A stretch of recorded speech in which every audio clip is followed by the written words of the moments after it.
UK businesses and our UK taxpayers, and what any commentary before the deal is done would only undermine our science industry and is not helpful in the slightest. Mr. Speaker, this is exactly right, and it's right for two reasons. The first is that actually billions of pounds of taxpayers' money are at stake, and we need to be responsible stewards of that. That is why we are focused on getting the right deal. The second point is this. My department exists to be able to forward and further the frontier of science in this country and to make sure that we stay a science and technology superpower. My friend knows exactly why that is. Order. We're in the middle of a question. OK. Vicky, forward. Speaker, Teledyne E2V are the world leader in space imaging. They provide the eyes to NASA, to the European Space Programme and to Copernicus. So can my great and right honourable friend make sure that our conversations about Horizon also include Copernicus? Otherwise, the EU is going to be building Earth observation satellites that can't see the Earth. Mr. Speaker, I welcome my right honourable friend's interest in this area, and she's absolutely right that we have enormous opportunity in our space sector across a range of aspects. I welcome her interest. I know that my honourable friend, the Minister, would like to discuss further with her her interest from her constituency, and I can also assure the House that there will be further updates coming soon on the UK government's space strategy. The Minister, Chiomwara. Thank you. In Vilnius, the Prime Minister had the chance to conclude a deal allowing our scientists to participate in the world's biggest international science programme, driving innovation and sustainable growth. He did not take it again. And so the Horizon saga drags on month after month, year after year. Are we in or are we out? The Science Minister isn't in the negotiations. The Chief Scientist isn't in the negotiations. It's all about the Prime Minister. So does the Minister understand that while the Prime Minister is dithering, our science base is withering? Mr. Speaker, today is quite possibly my last opportunity at a dispatch box. I first served from these government benches in May 2010, and the Honourable Lady first shadowed me 10 years ago, Mr. Speaker. I know she has a very fine mind and she's a dedicated public servant. However, on this, she is wrong. The Labour frontbench may not know from one day to the next what their policy is. But, Mr. Speaker, we have been consistent on this point, and we are working hard to get that correct deal for UK taxpayers and UK science. We come to topical Theresa Villiers. Topical question number one, please, Mr. Speaker. Thank you, Mr. Speaker. Since I last updated the House, my right honourable friend, the Minister for Data and Digital Infrastructure, has announced £318 million of funding to bring the fastest internet speeds to some of our most rural communities. The Government Office for Life Sciences has agreed a landmark deal with BioNTech that will see up to 10,000 cancer patients benefiting from potentially life-saving treatments. And today, Mr. Speaker, my department has launched a call for evidence on engineering biology. What action is the government taking to deliver regulatory reform and business investment in the biosciences sector so this can play its part in boosting economic growth and delivering great job opportunities for people around the country? Mr. Speaker, can I welcome my right honourable friend's expertise in this area? And can I also take the opportunity to thank the team that works with me here, including my honourable friend, who has been central in leading the way that we will reform our regulatory landscape on life sciences. And can I also point my right honourable friend to the announcements by the Chancellor at the budget and still to come that are about how we will continue to support our life sciences.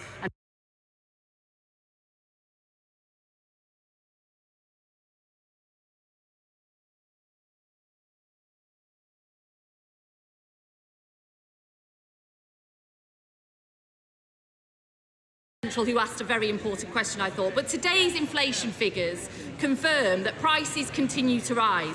Broadband customers are dealing with inflation-busting price hikes as a direct result of her government's choices. They lifted the cap on wholesale costs, which has caused retail prices to rise. So will the Secretary of State apologise to hard-pressed families and tackle the cost of living crisis for broadband customers? Minister. We recognise that households are having a very difficult time under the cost of living, which is why my right friend the Chancellor has met with regulators to press them to do more to help. But we have got agreement that social tariffs are now available to all those who are in receipt of universal credit and other benefits, and at the same time Ofcom have agreed with providers that anybody who wishes to switch to a cheaper tariff can do so without charge. Sir Edward Lee.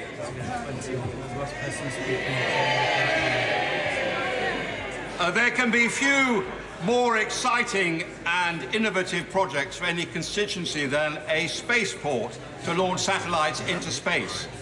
We had a done deal to build one on the runway at RAF Scampton before the Home Office marched in and stymied the whole project. Will the Minister please lobby the Home Office to try and get the runway back a spaceport? Why would the Home Office want a runway? Or is there some darker purpose behind this?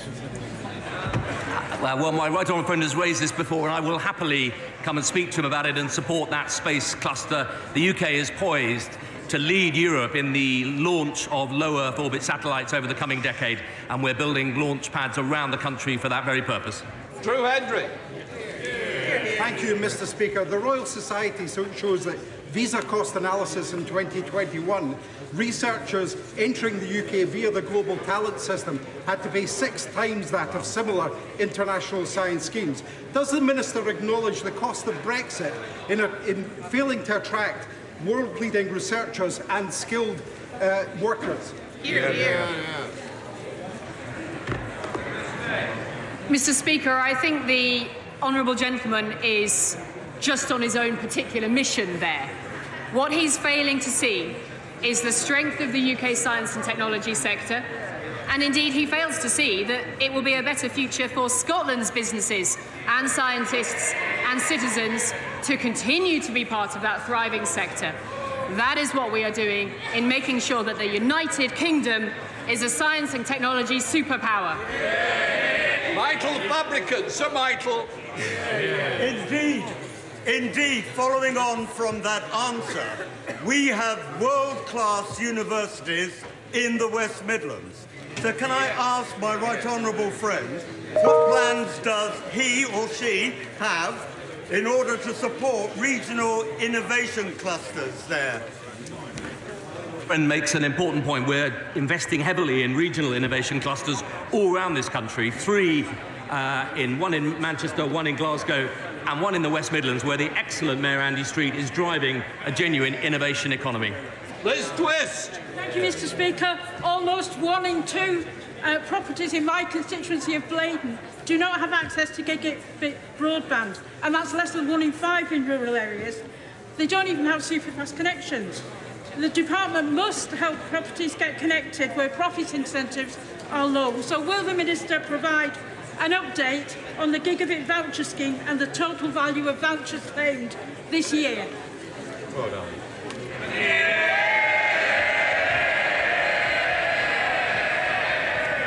Can I say to the Honourable Lady that currently over 76% of premises have access to gigabit-capable broadband, and we're on track to meet our target of 85% coverage by 2025. However, she raises a good point about take-up of social tariffs under the scheme, and we do want to see that happen much more. But we are determined to press ahead with Project Gigabit to achieve our target of universal coverage by 2030. We now come to questions to Prime Minister. I call Sajid Javid.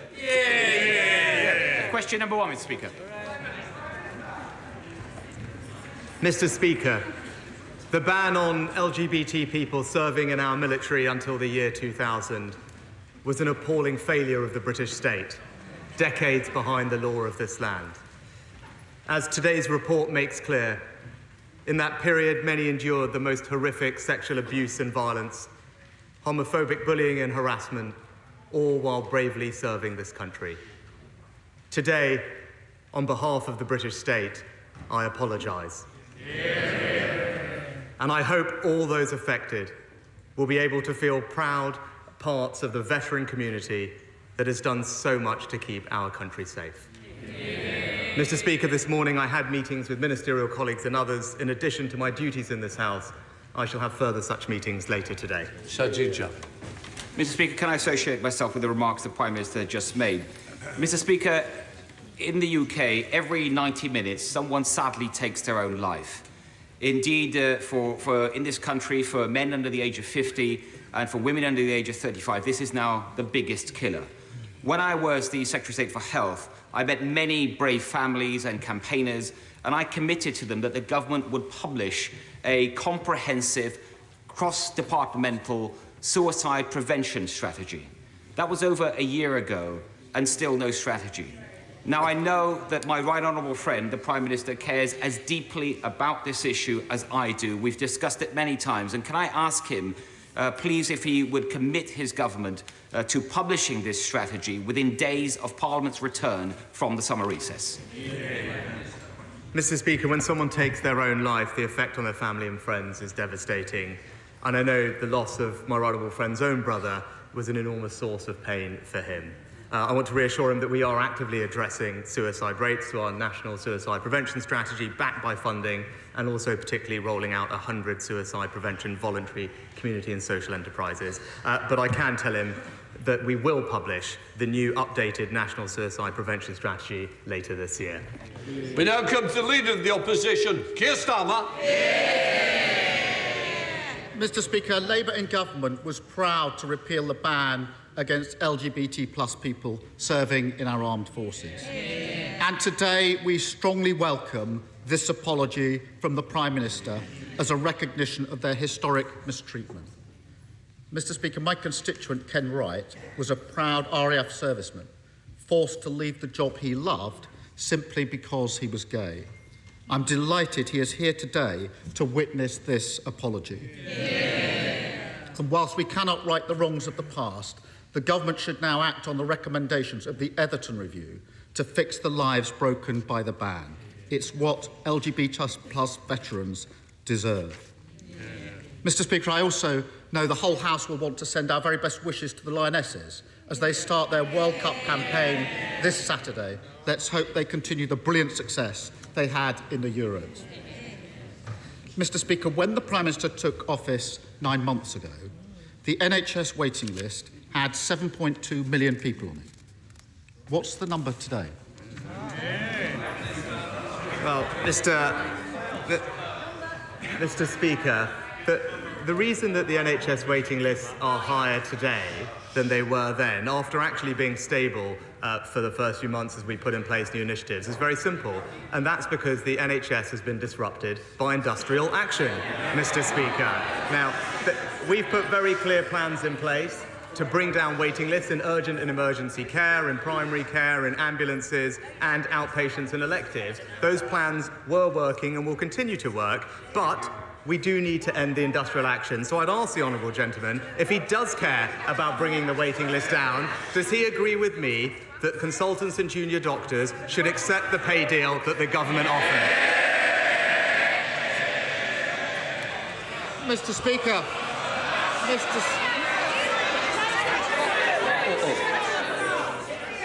The Prime Minister likes to get away early. The more that you stop me getting on with the questions, the more I'm going to keep him here. So it's up to you how long you want the Prime Minister. Keir Starmer. Mr. Speaker, I'm sure the whole House is pleased that he's graced us with his presence today.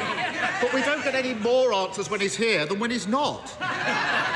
He knows the answer. 7 million people currently on the waiting list. Prime Minister, that's the highest it's ever been. It means that since he stepped foot into Downing Street, 100,000 people have been waiting in daily agony for things like hip and knee replacements, while he boasts.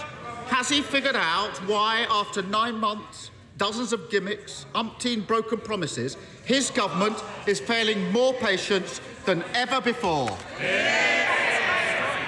Mr. Speaker, again, I don't think we heard an answer to the question, right? And also, I don't want you holding up proceedings, Prime Minister. It's very simple. If the honourable gentleman actually looked at what was happening earlier this year, what we have seen actually is that our plans were beginning to work. Ambulance and waiting times down from an hour and a half over Christmas to around half an hour.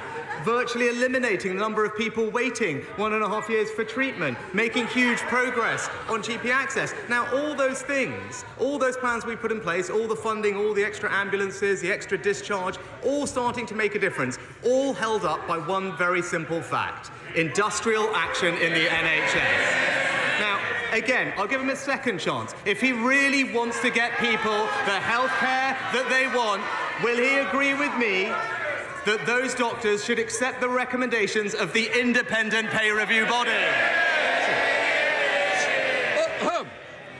It will be a bad time to get thrown out. It's 6 weeks, I think, long and hard. Can I just say to the Prime Minister, it's opposition questions, it's Prime Minister's questions. Here's Tom. Mr. Speaker, I think with his time away, he's slightly forgotten how this works. And he talks about his plans. He talks about his plans, his NHS staffing plan. He doesn't need to lecture me. Order. It might be the last one before recess, but I'd just say to somebody, if they really want to take and go early, it will be very tempting to ensure that we do it. But think long and hard before you do. Keir Starmer. Thank you, Mr. Speaker. He talks about his plans. He doesn't need to lecture me on that. On the NHS staffing plan, he nicked it from Labour. Yes. It's the same old story. They mess up the NHS and look to Labour to fix it. Come the election, the country will be doing the same. The difference is that, unlike us, he hasn't said how he'd pay for his workforce plan. Now's his chance. Where's the money coming from? Mr. Speaker, not only is the NHS long-term workforce plan fully funded, it was welcomed by not one, not two, but by 43 different NHS stakeholders, Mr. Speaker. But no, he talks about our plans and are they making a difference? Well, let's just look in urgent and emergency care. Our plans mean that we'll put 800 more ambulances on the road, 5,000 more beds, faster discharge, more community care. That's why the Royal College of Emergency Medicine described it as significant and that it will undoubtedly improve conditions. But that's why, Mr. Speaker, what have we seen? A&E waiting times in England, the best in 2 years, Mr. Speaker. While Mr. Speaker, and they won't like this, while the NHS has the worst waiting times in the country in Wales, Mr. Speaker. Mr. Speaker, when he said the workforce plan was fully costed, I've never seen the Chancellor more bewildered. It's less than a year since his party crashed the economy with their unfunded spending commitments, and he hasn't learned a thing.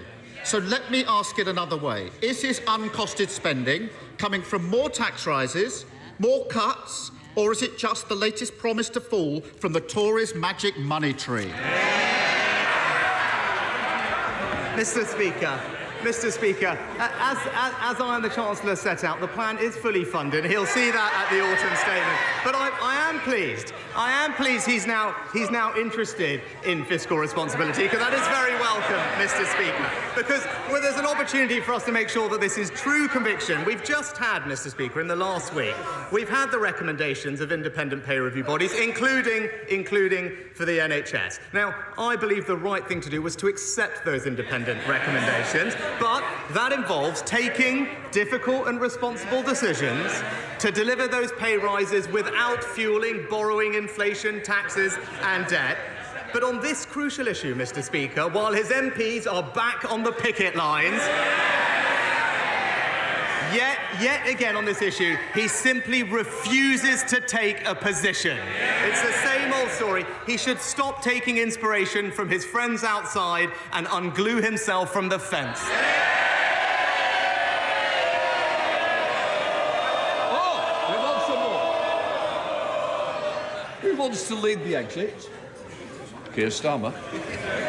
Mr. Speaker, in that burst of nonsense, what you didn't hear was a single word about how he's going to be paying for it. Labour's NHS workforce plan is fully funded by scrapping the non-dom status that he so adores. You know the one, that non-dom... Order. I think one or two of you have asked to catch my eye. You're not going the right way. Keir Starmer. Thank you, Mr. Speaker. Labour's workforce plan is fully funded by scrapping the non-dom status that he so adores. You know the one, the non-dom tax thing, as he calls it, that allows some of the wealthiest people in the country to avoid paying tax here. Is that loophole so important to him that he'd rather have billions in unfunded promises than simply making billionaires pay what they owe? Mr. Speaker, the same policy that has paid, I think, for 5 different things at this point. I think, Mr. Speaker, everybody knows that I'm a fan of doing maths to 18, but the honourable gentleman makes a very strong case for doing maths all the way to 61, quite frankly.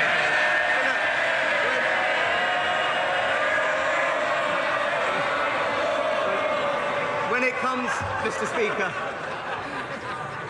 but when it comes to the substance of the plan, because it's important we address this, right?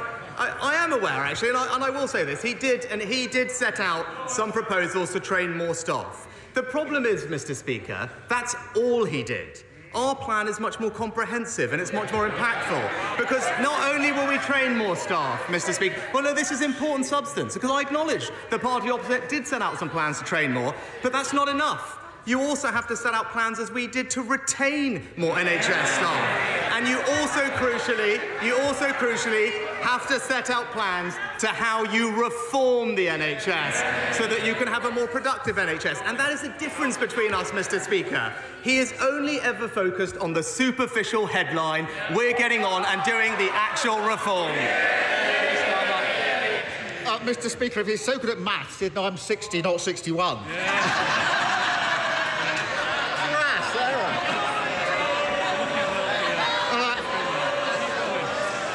I don't know whether the Prime Minister's found time to visit Hillingdon Hospital during the recent by-elections, where their wards have had to close, staff are working in appalling conditions, and patient safety is at risk. And that's simply a snapshot of the wider problem. This week, the National Audit Office set out in detail what everyone already knows. The government's hospital programme has, shall we say, some gaps in it. So can the Prime Minister confirm that, apart from the fact that there aren't 40 of them, and the fact that most of them aren't new, and that many of them aren't even hospitals, everything's going fine with the 40 new hospitals? Mr. Speaker, not only are we going to deliver on our manifesto commitment to build 40 new hospitals across the country by 2030, we're not just stopping there, Mr. Speaker, because we're also delivering 100 hospital upgrades across the country and, crucially, over 100 new community diagnostic centres to speed up treatment for people, including, Mr. Speaker, in the Deputy Leader's constituency, the Shadow Work and Pension Secretary's constituency, the Energy Secretary, the Justice Secretary, the Attorney General's constituency. That's how committed we are, Mr. Speaker. But look, let me end on this, because he mentioned Hillingdon Hospital, he mentioned Uxbridge. I tell you what, I want to help the people of this country, Mr. Speaker. I want to make sure that not only can they get to work, but they get the care they need. Why on earth does he want to charge them £12.50 every time they visit their GP and hospital? Thank you, Mr. Speaker. There was welcome news this morning of inflation falling by higher than expected. The businesses in my constituency are trying to plan their pricing for next January and are struggling because of the proposals to introduce the extended producer responsibility, and they don't yet have the information on how much it will cost or how it will work. So would the Prime Minister look at pausing and resetting that programme? So what we don't see in January is price rises in our supermarkets without the consequent reduction in packaging and increase in recycling that we all want to see. Well, Mr. Speaker, I thank my honourable friend for the question. This is something that has been raised with me by those in the industry. Now, we are committed to protecting the environment and delivering on our net zero targets, but DEFRA are continuing to engage closely with manufacturers, retailers and packaging companies on the precise design of the scheme. And I know that ministers will continue to keep this House and my honourable friend updated. Leader of the SNP, Stephen Flynn.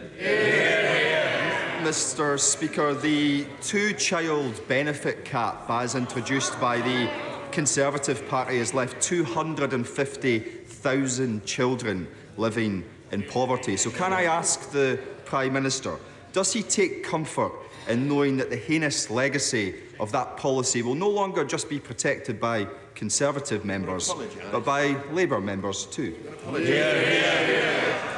Mr. Speaker, I welcome the Labour leader's newfound support for our policy, even though he previously committed to a different approach. But what I would say to the honourable gentleman, and indeed the Labour front bench, is that they don't have to worry too much, because given the Labour leader's track record, he's never actually kept a promise that he's made.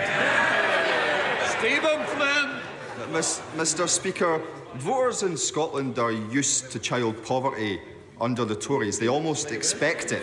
But what they don't expect is child poverty support from the Labour Party. And if we look very closely right now, there is a shiver running along the Labour front bench looking for a spine. Now, Mr. Speaker, does this not tell us something much bigger?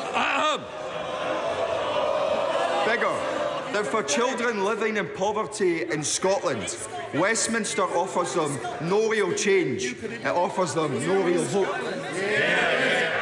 Well, Mr. Speaker, the best route out of poverty is through work, Mr. Speaker, and the best way to ensure that children do not grow up in poverty is to ensure that they do not grow up in a workless household. That's why we are focused on creating more jobs, with 200,000 more in Scotland since 2010, and hundreds of thousands fewer children across the United Kingdom growing up in a workless household. We will always continue to reduce child poverty. I don't want to see a single child grow up in poverty, and we will deliver that in every part of the UK, including in Scotland. Shalish Vara. Thank you, Mr. Speaker. Would my right honourable friend agree with me that if members opposite are in favour of illegal economic migration, then they should have the courage to say so, rather than claiming that young men in their 20s and 30s arriving here from safe countries are actually asylum seekers? My honourable friend is right that the party opposite don't have a plan to tackle illegal migration. And we saw that just in this last week, Mr. Speaker, that they voted, I think, over 70 different times against our Stop the Boats bill. And that bill will make it crystal clear that if you come here illegally, you will be detained and swiftly removed to a safe third country. That is the fair, compassionate and right way to deal with this problem, and that's what we believe in. Caroline Lucas. Thank you very much, Mr. Speaker. It's exactly a year to the day since UK temperatures hit a deadly 40 degrees for the first time, with 3,000 excess deaths last summer. Yet the Prime Minister's own climate advisers and businesses have said that his climate progress is worryingly slow. Now, he likes to claim that the UK is decarbonising more quickly than the rest of the G7, but since the Paris Agreement, that is simply not true. He likes to claim that it's not a top concern for the public, while recent polling shows that that's not true either. Experts, businesses and the public all want bolder climate action, but it isn't even one of his top 5 priorities. Can he tell us why not? Mr. Speaker, the Honourable Lady just makes a completely bizarre point. Because we moved quicker and faster than everyone else, she thinks that somehow is something that we should now not be proud of. It's right that other countries are catching up. It's inevitable that they will have to decarbonise faster now to make up for the fact that over the past 2 decades they haven't followed our example. So I'm not going to take any lectures on this topic, because our track record is a good one, Mr. Speaker. We have decarbonised faster than everyone else, and right now we are making the right long-term decisions to make sure that we do transition to net zero, but do so in a way that brings people along with us and creates jobs in the process. Bedfordshire businesses now have apprentices on the factory floor earning £48,000 a year on qualification, easily beating cost of living pressures. So what more can we do to get schools to promote apprenticeships to pupils and parents, as our colleges and institutes of technology are great poverty-busting institutions?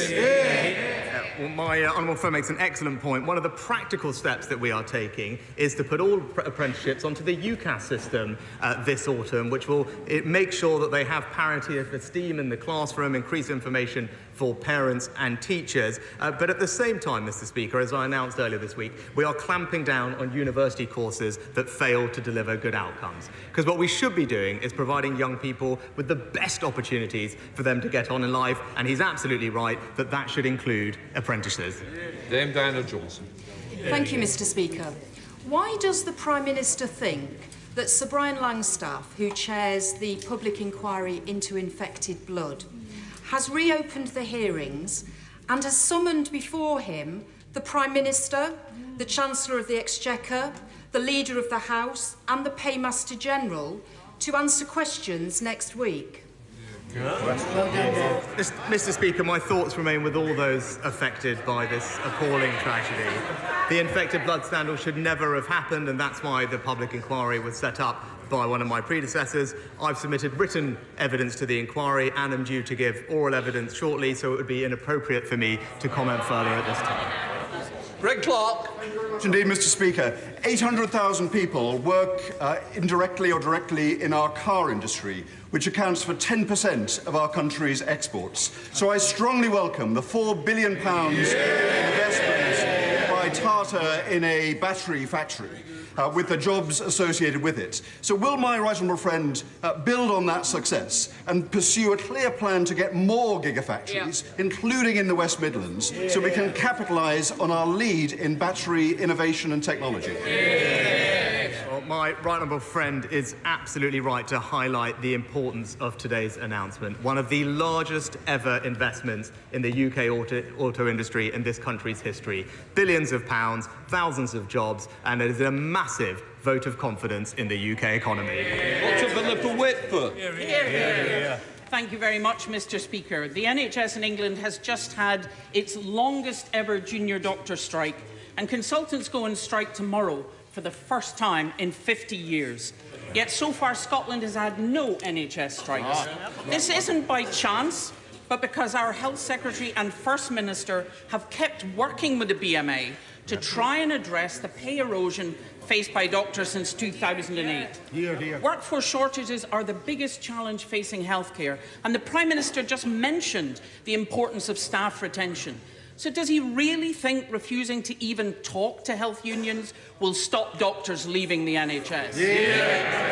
Mr. Speaker, we did talk to health unions, but we also respected the independent pay review body process, Mr. Speaker, which is the right way to resolve these issues, and it means a typical junior doctor will see a 9% pay rise as a result of that deal, Mr. Speaker. Combined with, as you mentioned, retention, earlier this year, the government delivered the #1 ask of the BMA, which was to remove the cap on pensions tax that was specifically designed to retain senior doctors in the NHS. So the government has now done its bit, and I would urge the unions to please get back to the hospitals and treat your patients.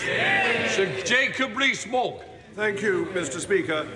Does my right honourable friend share my unease that a bank that has the government as its largest shareholder should close the account of a senior opposition politician?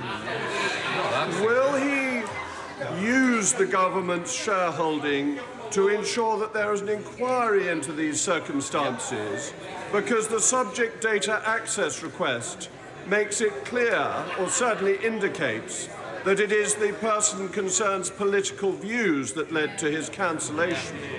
And does my right honourable friend agree with me that however much we may find them tiresome, members of the opposition deserve bank accounts?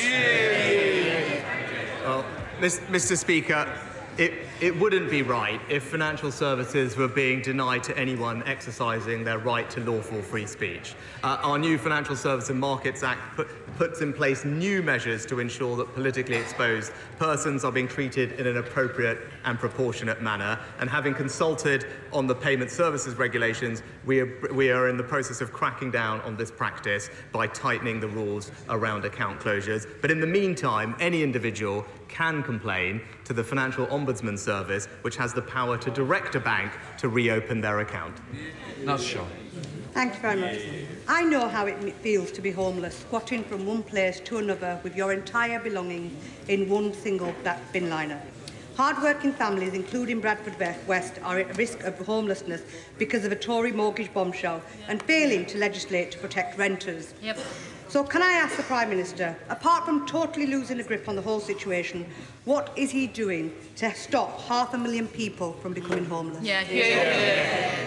Oh, Mr. Speaker, actually rough sleeping levels are about a third lower in 2022 compared to the peak in 2017. And since our landmark Homelessness Reduction Act came into force, over 600,000 households have successfully had their homelessness prevented or relieved, and we're investing £2 billion over the next 3 years to continue to tackle homelessness and rough sleeping. Francois. Thank you, Mr. Speaker. The Prime Minister mentioned our armed forces. Can I mention them again? We lost 457 personnel in Afghanistan killed, and several thousand who suffered life-changing injuries. So I and some of my colleagues on the Defence Committee were absolutely stunned to see a video posted by our own chairman lauding the Taliban's governance of Afghanistan, not mentioning they're still trying to identify and kill Afghan civilians who sided with NATO forces, and also not mentioning the fact they don't like girls to go to school. So can I make plain this was not in our name? And can I have the Prime Minister's assurance that this silly and naive act was not in his name either? Well, Mr. Speaker, I join with my honourable friend in paying tribute to our brave serving personnel and veterans and thank them for their service, as indeed we've touched on earlier today. And we have repeatedly and will continue to repeatedly call out the human rights abuses that we see around the world, and he mentions rightly the prohibition on women being educated in Afghanistan, which is something we've spoken about in the past. But we will also continue to have dialogue with regimes. That doesn't mean that we consider those regimes to be legitimate or approve of their actions, but that is all part, as he will understand, of establishing normal diplomatic presence in countries when the situation allows. But I'll very happily look into the specific case that he brought up with me. Mr. Speaker, it's not just the adoption of the disgusting and heinous two-child benefit cap. It's the endorsement of a hard Brexit, the tuition fees, the immigration. Doesn't he agree that there's no real difference now between the two UK main parties? And isn't it time that we perhaps rearrange the furniture in this House and have them all on one big bench and perhaps retitle them that this is what you get from the UK party?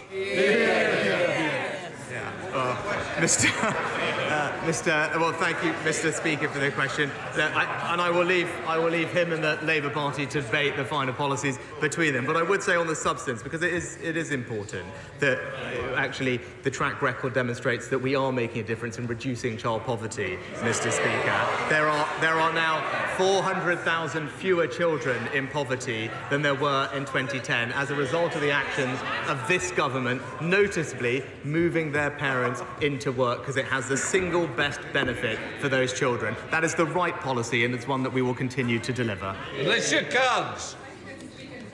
Therapy is quackery packaged up by bigots seeking to promote their hate and profit from it. On the 19th of January, the Minister at the Dispatch Box promised to bring forward a ban against conversion therapy and ensure that pre-legislative scrutiny was completed before the end of this parliamentary term.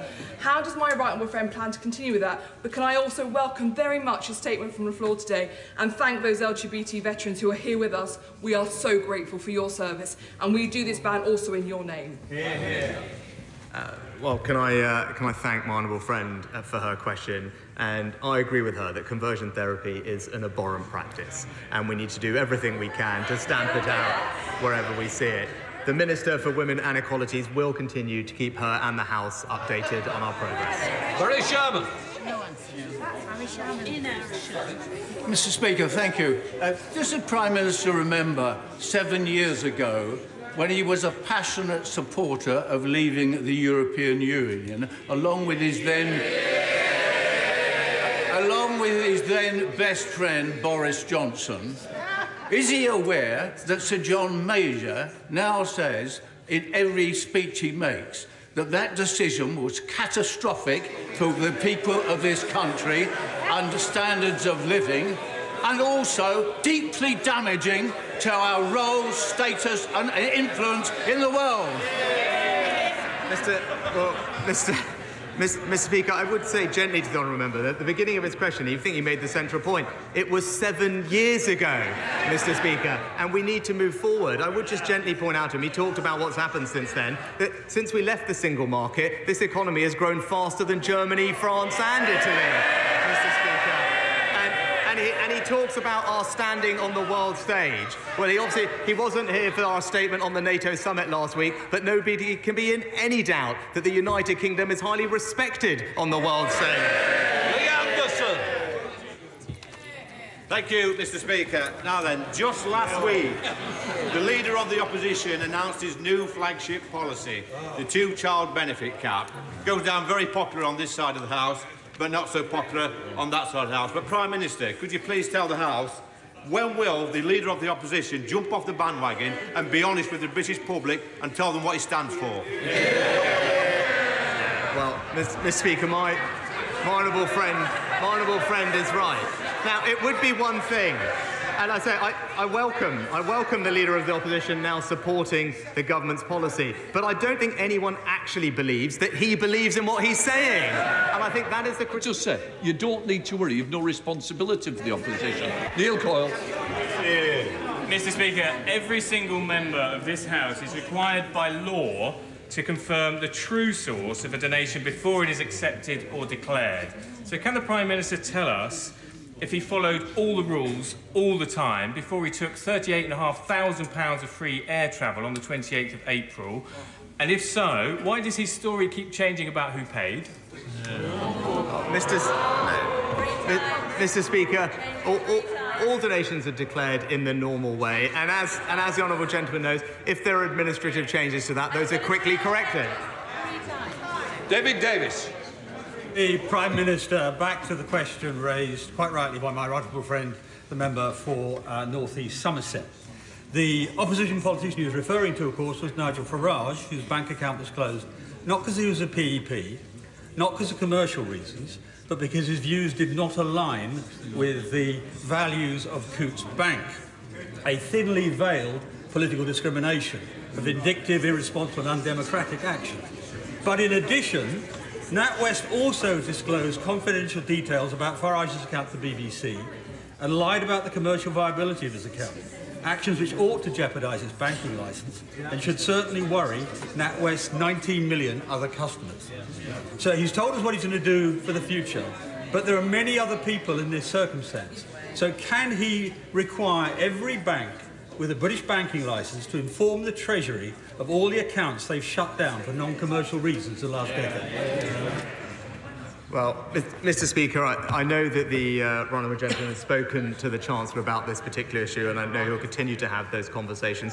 In the short term, having consulted on the payment service regulations, we do intend to crack down on this practice by toughening the rules around account closures. But in the meantime, the Financial Ombudsman Service is available for people to make complaints to, but I look forward to continuing the dialogue with him, as indeed does the Chancellor. Final question, Colin Lockhart. Thank you, Mr. Speaker. As a father, the Prime Minister will know how precious children are. Adam Watson, aged 9, and Poppy Ogle, aged 10, from my constituency, sadly lost their battle with childhood cancer just last year. Their homes are forever broken. Both families want to see a change in financial support for the 1,600 children diagnosed with cancer across the UK each year. Would the Prime Minister commit to meet with these families, to listen to their stories and to review child DLA payments to commence immediately on diagnosis of childhood cancer, whether that be a terminal diagnosis or not? The 3-month wait for support is just too long. Surely this government can see fit to wrap its arms around these children and their families in their hour of need. Well, Mr. Speaker, I thank the honourable lady for raising this issue. I can't imagine how difficult it is for families whose children are being treated for cancer and everything that will come along with that. I will happily look into the specific issue that she mentioned and get back to her in all haste, and she should know that she has my total support for helping and supporting families who are going through what will be an unbelievably difficult time. That completes Prime Minister's questions.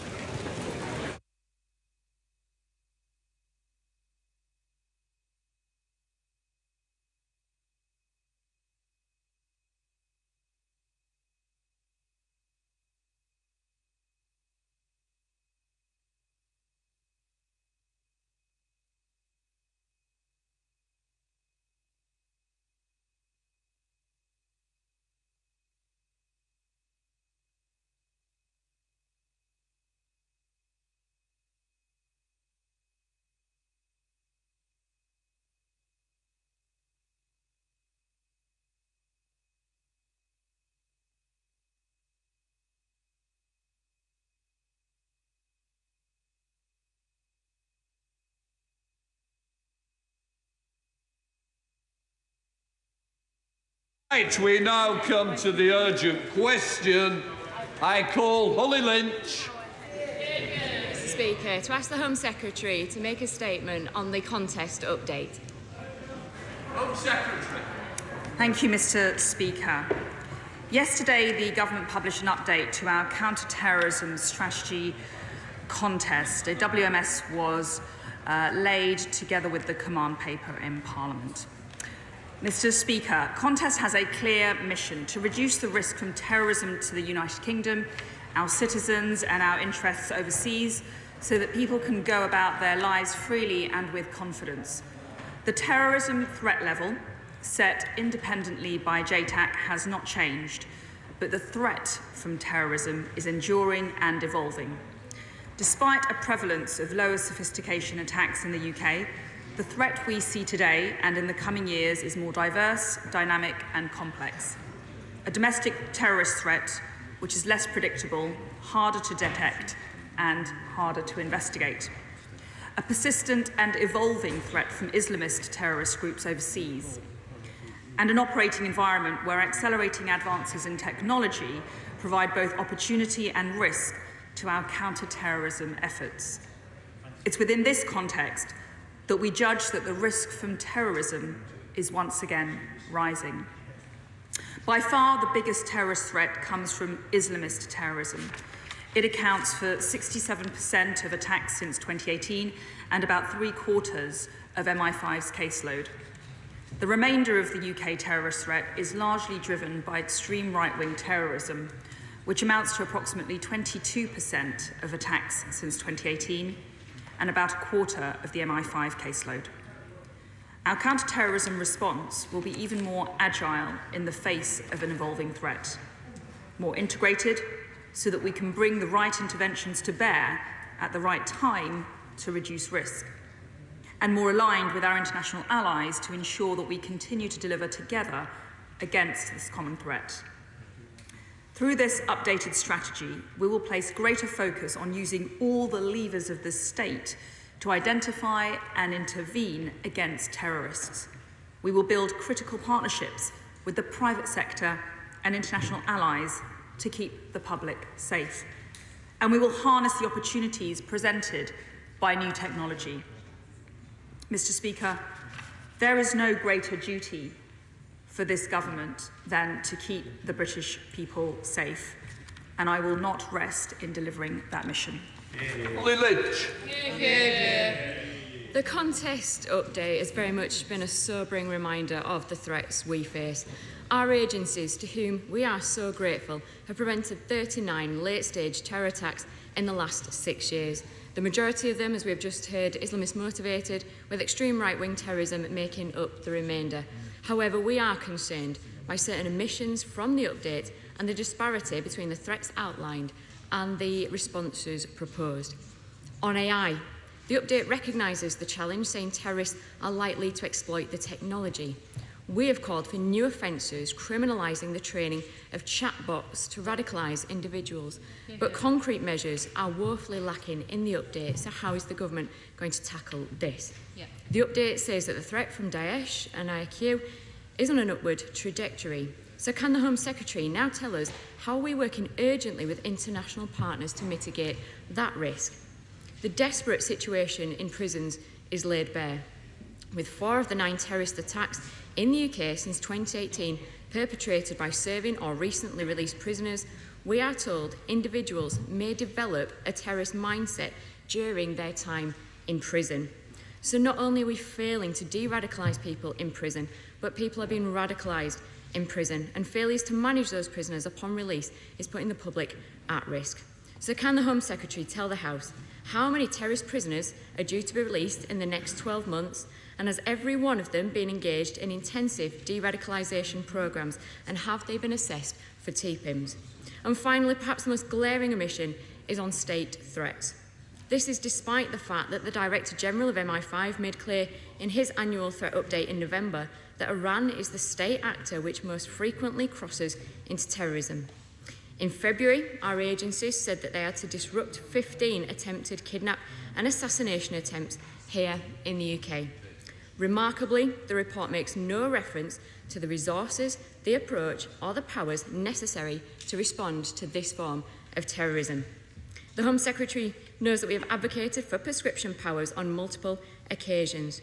So why does the government continue to reject these proposals, and why have they not finally prescribed the IRGC? Home Secretary. Well, I thank the Honourable Lady for her comments. I know that she recognises the gravity and the sensitivity of this subject, and she will share my view that we must face the threat of terrorism united as a one and unified country. Since March 2017, our agencies and law enforcement have disrupted 39 late-stage terrorist plots in the UK, as she refers to. These have included the targeting of public figures, such as members of Parliament, specific communities and events, such as Pride, and public locations, such as iconic sites in London. I want to put on record my profound thanks and admiration to all of the professionals who work day in, day out, under pressure, for all they do to keep the British people safe every day. Many of us will never know the lengths to which they go, applying their expertise, dedication, and public service attitude to put our safety above their own. I'm very proud of this government's track record when it comes to keeping the country safe. As Martin's Law makes its way through Parliament, I expect the opposition to be responsible and support us in our efforts to provide this extra layer of protection for venues. We've seen significant reforms in our National Security Act, now enacted. She mentioned terrorism in prisons. Well, we take a very tough approach to managing terrorist prisoners, limiting their interactions with each other and restricting their communications. And we've developed a new Counter-terrorism Assessment and Rehabilitation Centre for expert psychologists and specialist staff to research and implement specialist programmes to draw offenders away from terrorism. And indeed, the independent review of Prevent made extensive reference to recommendations related to those in custody. She also referenced the use of artificial intelligence and technology. Well, it's clear, Mr. Speaker, that foundation model AIs undoubtedly hold vast potential, and they are crucial to the UK's mission to become a science and tech superpower. But there are still many unknowns with this class of technology and many other forms of emerging technology which pose significant but not yet fully understood public safety and national security risks. I'm particularly concerned about the rapid development and public deployment of generative large language models like ChatGPT, and we are alert to the exponential pace of their development, the emergent capabilities which make the exact risks difficult to anticipate or control, and the relative ease with which safeguards can be overwritten. So those at the forefront of those technologies are explicit about their seriousness and of these risks if proper safeguards are not developed quickly. So we look forward to promoting and enabling an open and constructive dialogue and deepened collaboration with tech company leaders, industry experts and like-minded nations as we seek to ensure the gifts of this technology are delivered and society is protected. Indeed, the recent Five Eyes security meeting held in New Zealand, where I represented the UK, we discussed the emerging hostile use of technology and collaborative ways in which at the international level we may work to mitigate those risks. But, Mr. Speaker, to conclude, I'm very clear that we need to face the threats united as one country. I hope the opposition benches understand the heavy weight of that responsibility and that we work together constructively to keep the British people safe. Phil. Thank you very much, Mr. Speaker. One of the most effective ways to disrupt, identify and reduce the terrorist threat is to bring together the disparate and disjointed data sources which exist linking OCG activity to terrorists. Could my right honourable friend detail how the contest strategy will help make that happen?